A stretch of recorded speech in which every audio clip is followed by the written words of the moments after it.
Hey guys, Hobo4Craft here, aka Mr.Hobo, and we have NaZeNaRaBa versus Babysky, and I just wanted to do a sorry, that was my dog. Um, just wanted to do a random shoutcast. Big announcement actually. There's a rumor, I'm not positive if it's true, that StarCraft 2 beta will be coming out in about 2 hours from when I'm casting this right now.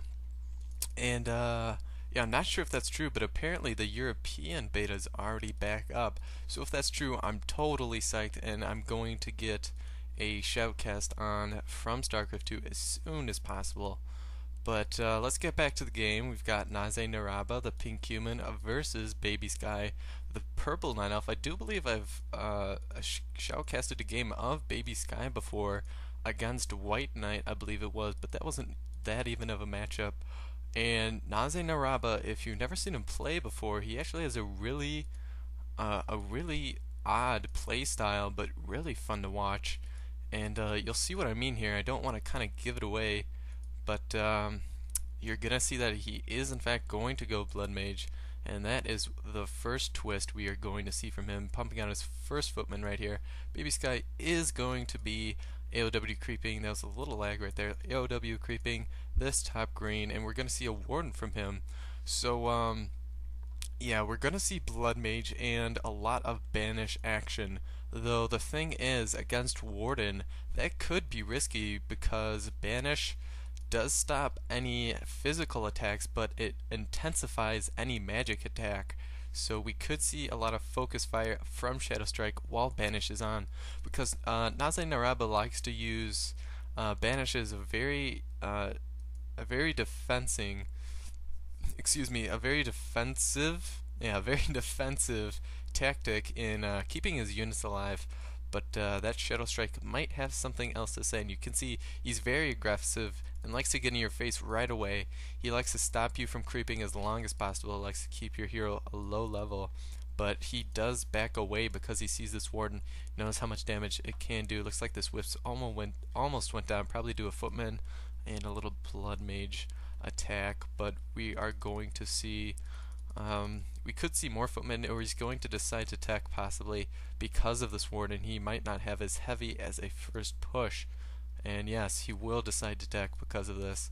Hunter Saw going up in this position, and I've played a couple Night Elves who do actually put their Hunter Saw in this position, and I guess it's to save space elsewhere, but I don't really agree with it because, like Naze just showed here, and you can see him using his Banish, but there's that Shadow Strike, but I don't think he took any damage from that, did he? It didn't look like he did. That initial 75, it looks like he didn't even take it. That was weird. But I was saying NaZeNaRaBa exploding this very offensive build and kind of withering away the life of this Hunter Saw. I don't know why Night Elves do it, really. Maybe to hide it a little bit, but I don't know.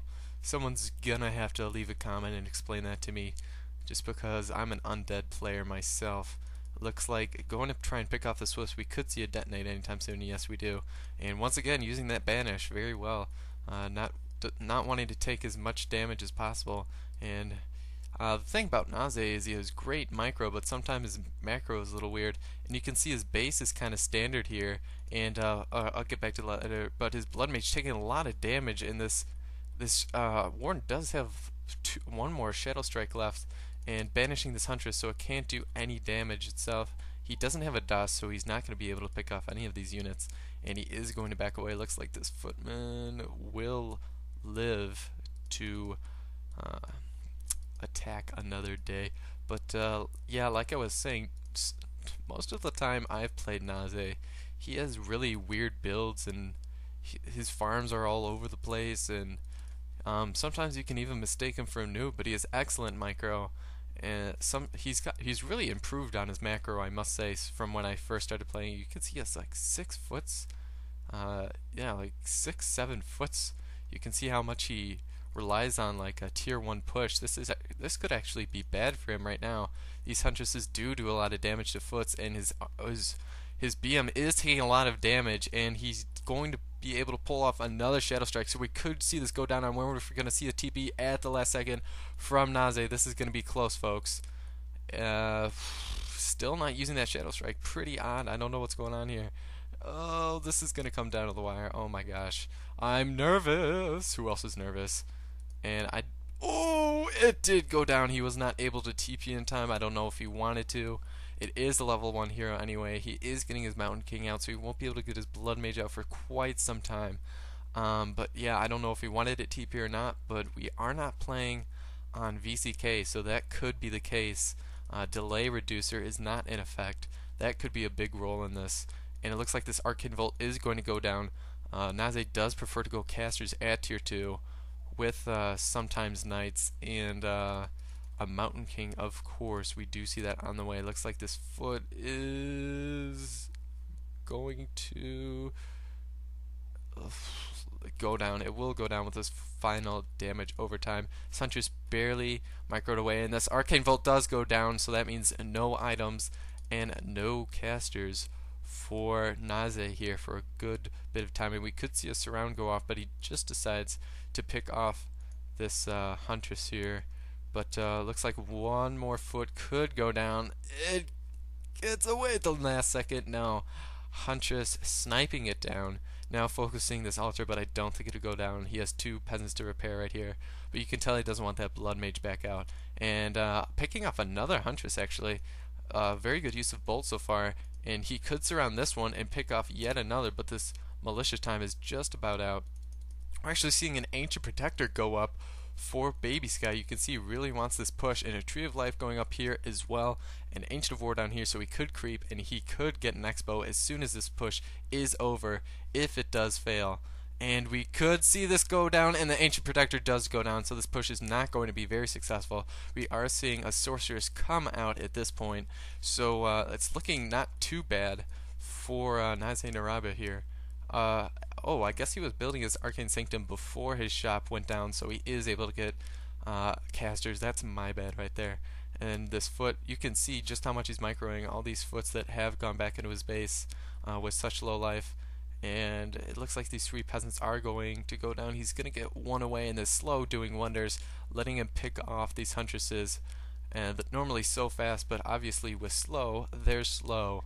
So it looks like this peasant also will go down in exchange for another Huntress, and this one actually taking a lot of damage. And if there's a Bolt, he could be in big trouble. If he had banished Bolt, oh, it definitely would have been down by now, and it does go down. He was not able to get his TP off in time, and that is huge. That is a huge play right there, and we could see a surround on a Huntress, but not yet. He could slow it, and then he did have just enough mana, and we could see a surround on this Huntress, which is even more of a blow to Babysky at this point, and we do see the surround go off. So great play right there. Great play. I'm gonna say great play right there. I'm gonna tell everyone they're famous right now. By the way, everyone is famous because I'm casting right now. Smiley face. Okay, so we got I'm a goofball. So we've got an Arcane Vault going up, and so he will be able to get his Scroll of Healing, or Scroll of Rejuvenation rather. You can see he is bringing this Tree of Life in to plant down for an Expo, so that's going to be a good economic advantage. After but he is still tier 2. So he could be at a huge disadvantage. He's going to need to pump out a ton of Huntresses just so this tier 2 composition doesn't overwhelm him. But he's also going to need a lot of whiffs to dispel all that slow, because he doesn't have Dryads out and he has no Abolish Magic. And that's what I would do. I'd bring just a mass army of Wisps. But it doesn't look too good for Babysky here, even though he does have level 4 Warden. We'll see how this maps out, just because going to see an Ancient of War go up here, and if that does go up, that's going to be a pretty nice tank later on. But yeah, it's not looking too good for Babysky. He's still tier 1, like I said. Does have a lot of Huntresses. He has about 7, I want to say. 1, 2, 3, 4, 5, 6, 7 or 8. And here's his Huntress Hall. He can just easily go after this. This is one thing why I disagree with it.